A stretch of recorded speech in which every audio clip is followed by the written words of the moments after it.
నమస్తే, నా పేరు Kalyan Dilip Sunkara. Welcome to common library. ఇది చాలా ఆసక్తికరమైనటువంటి వీడియో. ప్రజలందరూ కూడా విని పరిశీలించాల్సినటువంటి వీడియో.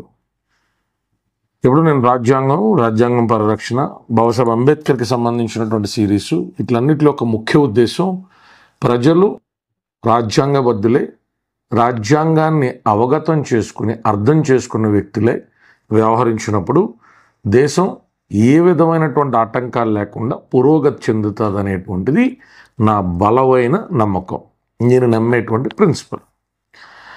ఇప్పుడు ఒక విషయాన్ని ఒక సామాన్యమైన ఆటో సోదరుడికి మన రాష్ట్రంలో తెలుగుని వాడుక భాషగా వాడేటువంటి మన తెలుగు రాష్ట్రాల్లో, ఇరు తెలుగు రాష్ట్రాల్లో ఉన్నటువంటి వ్యక్తులందరికీ కూడా ఈ సబ్జెక్ట్ని మీ ముందు ఉంచుతున్నా.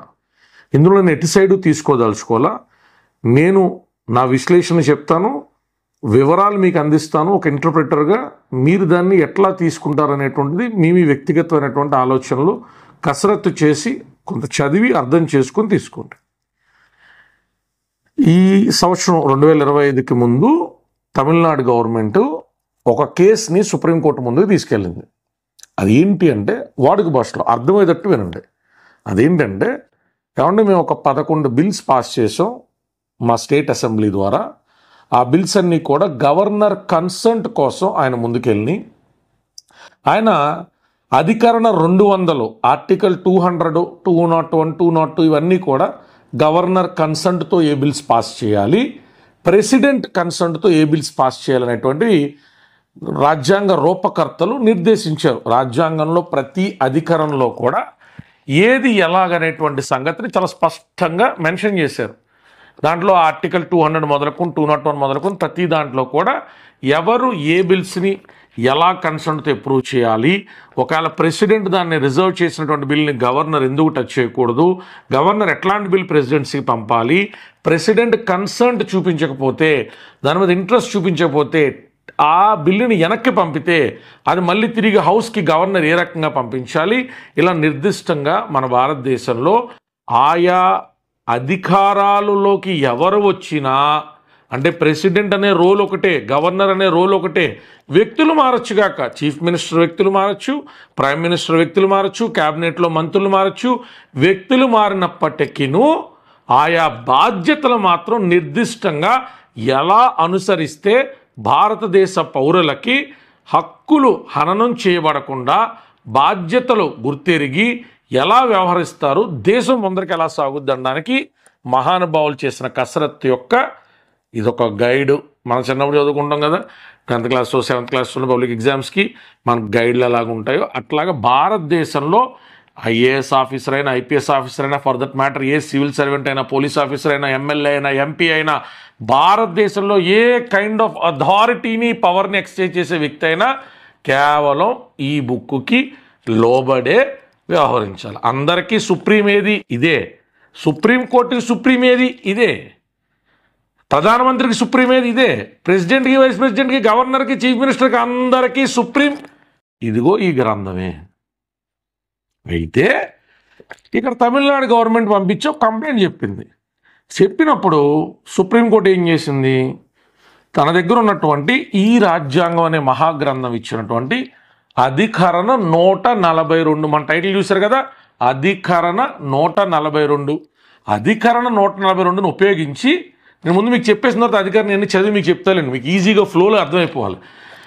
అధికరణ ఉపయోగించి, అధికరణ 142 ఇప్పుడు ఉపయోగిస్తారు ఎక్కడైతే ఉన్న చట్టాలు అక్కడికి చేరుకుని, నేను ఎప్పుడు గ్రే ఏరియా ఆఫ్ లా అంటూ ఉంటాను కదా, అంటే ఉన్న చట్టాలు సామాజికంగా అన్ని పరిస్థితులను అడ్రస్ చేయు, మ్యాక్సిమం అడ్రస్ చేస్తే కొన్ని కాంట్రడిక్షన్స్ ఉంటే ఆ గ్రే ఏరియానో అక్కడికి లా యాజ్ ఇట్ ఈజ్గా వెళ్ళి పనిచేసి రెమెడీ తీసుకురావడమో, ఒక జస్ట్ అవుట్కమ్ లాంటిది, ఒక బ్యాలెన్స్డ్ అవుట్కమ్ లాంటిది తీసుకురావడం కష్టంగా ఉన్నటువంటి సందర్భాల్లో విచక్షణాధికారాలు, విచక్షణ అంటే ఏంటి, అరే అక్కడ మంచి ఉన్నటువంటి అధికరణలో ఉన్నటువంటి చట్టాల ద్వారానో జరగడం జాప్యం జరిగితే చాలా తీవ్ర నష్టం జరుగుతుంది. కాబట్టి మీరు కౌంటర్ ఫైల్ చేయండి, మేము ఆర్గ్యుమెంట్ ఏంటాం, మీరు చెప్పండి, మేము పరిశీలన చేస్తాం అని రెగ్యులర్ కోర్ట్ ప్రొసీజర్స్లో వెళ్తే చాలా జాప్యం జరుగుద్ది తప్ప సమస్య పరిష్కారం అనేటువంటిది బ్యాలెన్స్, మన వ్యవస్థ మొత్తం కూడా బ్యాలెన్స్ మీదే వెళ్తుంది. గుర్తుపెట్టుకోండి, ఎవరో ఎక్కువ కాదు, ఎవరో తక్కువ కాదు. జ్యుడిషియరీ కానీ, ఎగ్జిక్యూటివ్ కానీ, ఇంకేదన్నా విషయాల్లో కానీ అందరూ కలిసి, పార్లమెంటరీ వ్యవస్థ అందరూ కలిసి ప్రాపర్ వేలో వెళ్ళాలి. సో ఆ బ్యాలెన్స్ కాబట్టి సో అది కుదరలేదని 142 ఆర్టికల్ ఇన్వోక్ చేసి గవర్నర్ గారు మీరు ఇలా జాప్యం చేయడం అనేది బాగాలేదు, అలాగే గవర్నర్ గారు దీన్ని 3 నెలల్లోనే దీన్ని పరిష్కరించాలి. గవర్నర్ బిల్స్ కూడా ఒకవేళ ప్రెసిడెంట్ దగ్గరికి వెళ్ళి ప్రెసిడెంట్ దగ్గర లేట్ అవుతున్నాయంటే ప్రెసిడెంట్ గారు కూడా దీన్ని 3 నెలలు మించకుండా పెండింగ్ బిల్స్ ఏదన్నా ఉంటే కూడా వాటిని పరిశీలించాలని చెప్పి ఒక డైరెక్షన్ ఇచ్చింది. అక్కడ మొదలైనటువంటి ఉపద్రవం తమిళనాడులో బీజేపీ గవర్నమెంట్ లేదు. సో ఆబ్వియస్లీ తమిళనాడు గవర్నమెంట్ వేసినటువంటి దానిలో సుప్రీంకోర్టు ఆ రకమైనటువంటి జడ్జిమెంట్ ఇవ్వడం అనేటువంటిది బీజేపీలో ఉన్న పెద్దలకి సహజంగానే కోపం కలిగిస్తుంది. సో కలిగించి అంటే సాధారణంగా ఎవరో కోపాలు వచ్చినా రోడ్ల మీకు వచ్చి కుళాయి దగ్గర పంచాయతీల కింద కొట్టేసుకోకూడదు. నేను గతంలో జగన్మోహన్ రెడ్డి గారు ఉదంతలో ఆయన అభిమానులు కొంతమంది సుప్రీంకోర్టు జడ్జిల మీద, హైకోర్టు జడ్జిల మీద కులపరమైన వ్యాఖ్యలు చేసినప్పుడు వ్యక్తిగతమైన అభిప్రాయాలను తీసుకొచ్చి సోషల్ మీడియాలో పెంట కింద పెట్టలేం. బాధ్యతాయుతమైన రాజకీయాలు మాట్లాడుతున్నప్పుడు పలానా ఎన్వి రమణ గారు ఈ సామాజిక వర్గం అంట, పలానా ఇలాగంట, అవన్నీ బహిరంగంగా చేసుకుని ప్రపంచ దేశాల ముందు దేశంలో ఉన్నటువంటి అత్యున్నత న్యాయస్థానాల యొక్క విలువను సామాన్యుల ముందు కూడా తీసుకొచ్చి కల్లాబోసి గచ్చికెక్కి మన చండాలం చెయ్యకూడదు. మన వ్యక్తిగతమైన అభిప్రాయాలు గట్టి మీద కూర్చుని మాడుకుంటానో 4 పెగ్గలెత్తాం మాడుకునే మాటలన్నీ కూడా తీసుకొచ్చి బాధ్యతాయుతంగా వ్యవహరించాల్సిన చోట మనం ఎలా పడితే అలా జడ్జిల మీద అట్లా అన్న జ్యుడిషియరీ అంత పెర్ఫెక్ట్ అన్నంటే ఇక్కడ పెర్ఫెక్టా కాదా అనేటువంటిది వితిన్ 4 వాల్సే మాట్లాడుకోవాలి. ఏదైనా ఇంపెర్ఫెక్షన్ ఉంటే దాన్ని పెర్ఫెక్ట్ చేసుకునే కసరత్తు సాధారణ వ్యక్తులు ఎవరైతే పార్లమెంటేరియన్స్గా ఎన్నుకోబడతారో, ప్రజాప్రతినిధులుగా ఉంటారో వాళ్ళకున్న విశిష్టాధికారాల ద్వారా ఎవరన్నా అవసరమైతే జడ్జెస్ అపాయింట్మెంట్ తీసుకుని జ్యుడిషియరీకి సంబంధించి ఏదైనా అనుమానాలు ఉంటాయి, ట్రాన్స్పరెన్సీ మీద ఉంటే 4 గోళ్ల మధ్య మాడుకోవాలి తప్ప ఏదో లేమెన్ లాగా ఇష్టం వచ్చినట్టుగా కోర్టుల్లో కేసులు లేట్ అవ్వట్లేదేంటి? మరి మీరు చదువుకుని రావచ్చు కదా. మరి మీరు చదువుకుని లాయర్లు చదువుకుని ఎగ్జామ్స్ రాసి జడ్జిల కొరత మోర్ దెన్ 50% ఉంది. 4 కోట్లకు ఒక ఇన్ఛార్జ్ జడ్జిలు ఉంటున్నారు. సోషల్ మీడియాలో కమెంట్లు పెట్టి యువకులంతా కూడా వచ్చి శుభ్రంగా చదువుకుని కష్టపడి బోలని చట్టాలు ఉన్నాయి, బోలని పుస్తకాలు ఉన్నాయి, హ్యాపీగా చదువుకుని జడ్జిలు అయ్యి లేదా మంచి మంచి సీనియర్ కౌన్సిల్స్ అయ్యి ఫాస్ట్ డిస్పోజల్ కోసం ప్రయత్నం చేయొచ్చు కదా. గట్టు మీద కూర్చొని సరదాగా కోర్టులో పోయి లేట్ అయిపోతుందండి. ఎందుకు అయిపోతుంది దాని గురించి ఎప్పుడైనా ఒక సెపరేట్ వీడియో చేస్తాం. సో అందుకని అలా ఏదో లేమని మాట్లాడతాడు, అదేదో ఉక్రోషంగా మాట్లాడు, ఉన్న హాఫ్ ఆఫ్ నాలెడ్జ్తో మాడతాడు. అలాగా బాధ్యతాయుతమైన పదవుల్లో ఉన్న వాళ్ళు మాడేయకూడదు. సోషల్ మీడియాలో చెప్తున్న సొల్లంతా పట్టుకుని సోషల్ మీడియాలో ఏది ట్రెండింగ్ ఉందో టాపిక్ పట్టుకుని ఆ గోరి అవునో లేపుకెళ్ళిపోరంట. చాలా పెద్ద టాపిక్ అది మన రాష్ట్రంలో.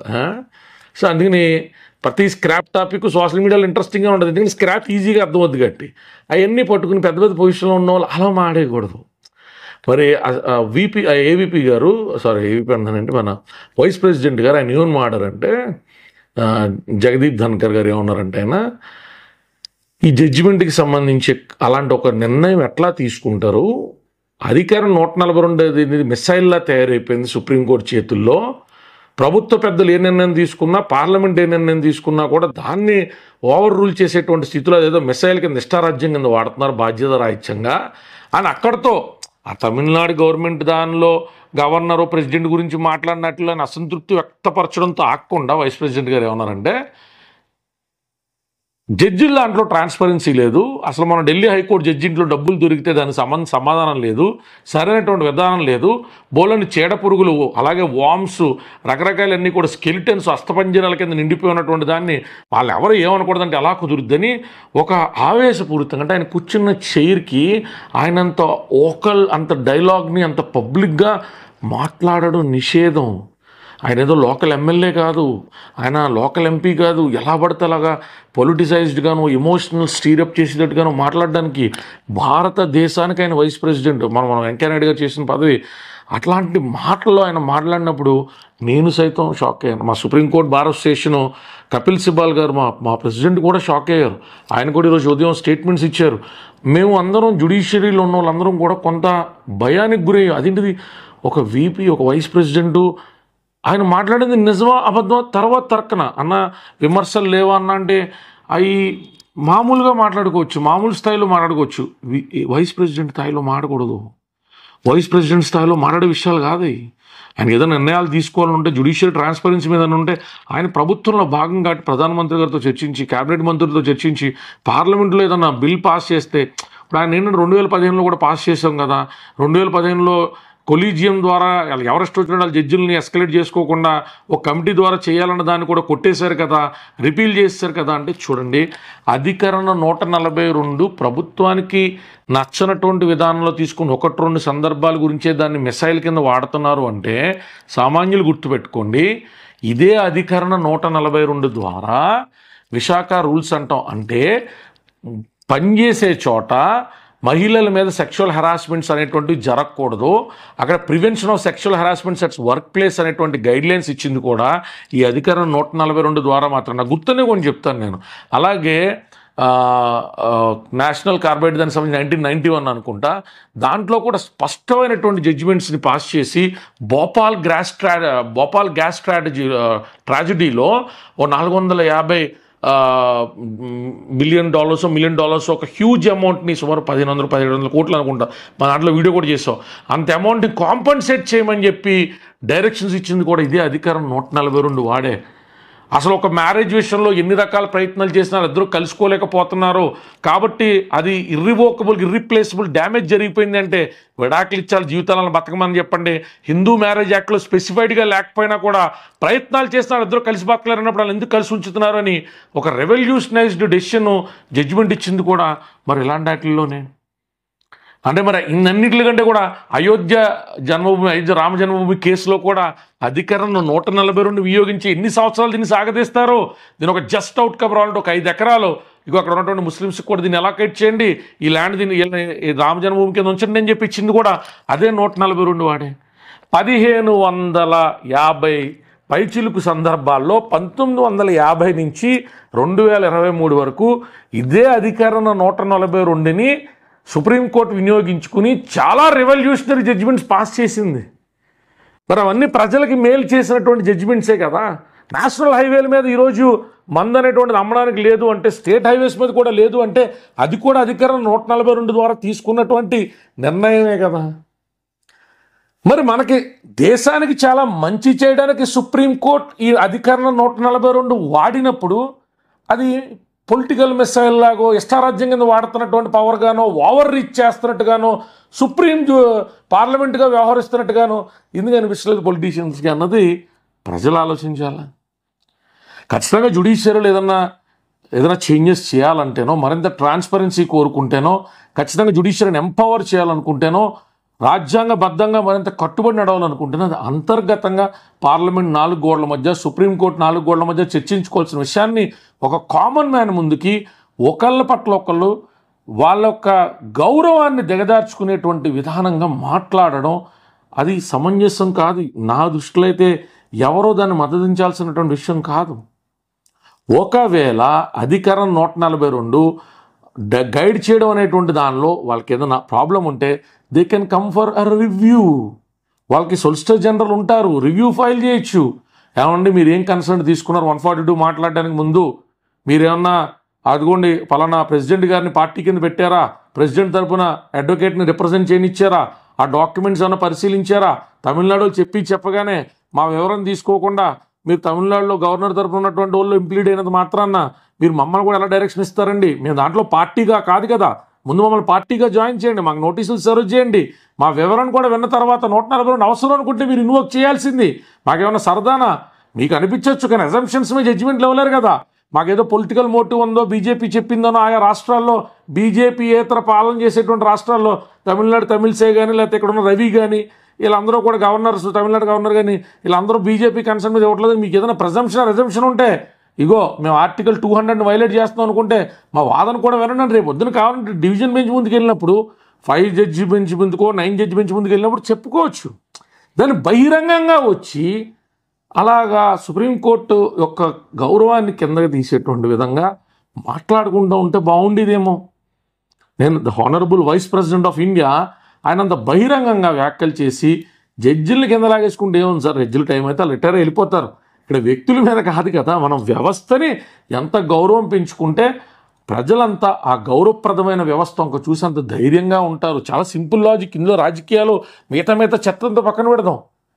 ఆయా వ్యవస్థలకు సంబంధించి లోటుపాట్లు ఉంటే, లోపాలు ఉంటే, ఖచ్చితంగా అవినీతిపరులైనటువంటి జడ్జిలు ఎవరైనా ఉంటే అది దానికి సంబంధించినటువంటి స్ట్రిక్ట్ యాక్షన్స్కి సంబంధించి కొలీజియమో లేకపోతే సుప్రీంకోర్టో సరైన నిర్ణయం తీసుకుంటుంది ఒకవేళ భావన ఉంటే దాన్ని ఏ రకంగా హ్యాండిల్ చేయాలనేటువంటిది గౌరవనీయులైనటువంటి వైస్ ప్రెసిడెంట్ గారికి తెలియకుండా అయితే ఉండదు. బట్ ఏదేమైనా పదే పదే కోర్టు మీద జడ్జిల మీద బహిరంగమైన వ్యాఖ్యలు సాధారణంగా సామాన్యులు ఎవరైనా మాట్లాడారు ఉక్రోషంలో వాళ్ళు ఏదో ఒక ఫెయిత్ సిస్టంలో ఉంటారు, ఆ ఫెయిత్ సిస్టమ్కి అగెనెస్ట్ ఏదైనా జడ్జిమెంట్ వచ్చినప్పుడు మాట్లాడంటే వీ డూ అండర్స్టాండ్. బట్ చాలా పెద్ద పొజిషన్స్లో ఉండి పబ్లిక్ ఆఫీసర్స్ హోల్డ్ చేస్తా రాజ్యసభ లాంటి మెంబర్స్ కింద ఉంటా కూడా ఇట్లాంటి వ్యాఖ్యలు చేయడం అనేటువంటిది ఖచ్చితంగా హర్షించదగ్గ విషయం కాదు, ఆమోదించాల్సినటువంటి అంశం కాదు. రేపొద్దున సుప్రీంకోర్టు డివిజన్ మీద ముందుకెళ్ళిన తర్వాత అవును కదా వాళ్ళని పార్టీ కింద పెట్టాలి కదా, పెట్టలేదు కదా అని అన్నది అనుకోండి, సింగిల్ బెంచ్ ఇచ్చినటువంటి జడ్జిమెంట్ మీద 142 ఇన్వోక్ చేయాల్సిన అవసరం లేదని చెప్పి మళ్ళీ వాళ్ళే రివర్స్ చేసుకున్నారు అనుకోండి, అది again A judicial topic to discuss and debate, that too between the court walls, not in front of media, not in front of common public. ఖచ్చితంగా అధికారంలో 142 దాన్ని చదివిస్తాను మాట ఇచ్చాను కదా నేను. యాజ్ ఇట్ ఈజ్ యథాతథంగా ఏముంది 142లో 93, 91, 17 yeah. So Article 140 ancillary powers of Supreme Court. Parliament may by law make provision for conferring upon the Supreme Court such supplemental powers not inconsistent with any of the provisions of this Constitution as may appear to be necessary or desirable for the purpose of enabling the court more effectively to exercise the jurisdiction conferred upon it by or under this Constitution. ఈ రాజ్యాంగాన్ని పరిరక్షించడానికి ఇచ్చేటువంటి విశిష్ట అధికారాల గురించి అధికరణ 140 కానించి 141 కానించి దాని బైండింగ్ ఎఫెక్ట్ ఏంటి, రీకన్సిడరేషన్ ఏంటి, పర్ఇన్క్యూరియం ఆర్డర్ అనేటువంటిది ఏంటి అని మాట్లాడుతూ అధికరణ 142 enforcement of decrease and orders of supreme court and orders as to discovery etcetera. The Supreme Court in the exercise of its jurisdiction may pass such decree or make such order as is necessary for doing complete justice in any cause or matter pending before it.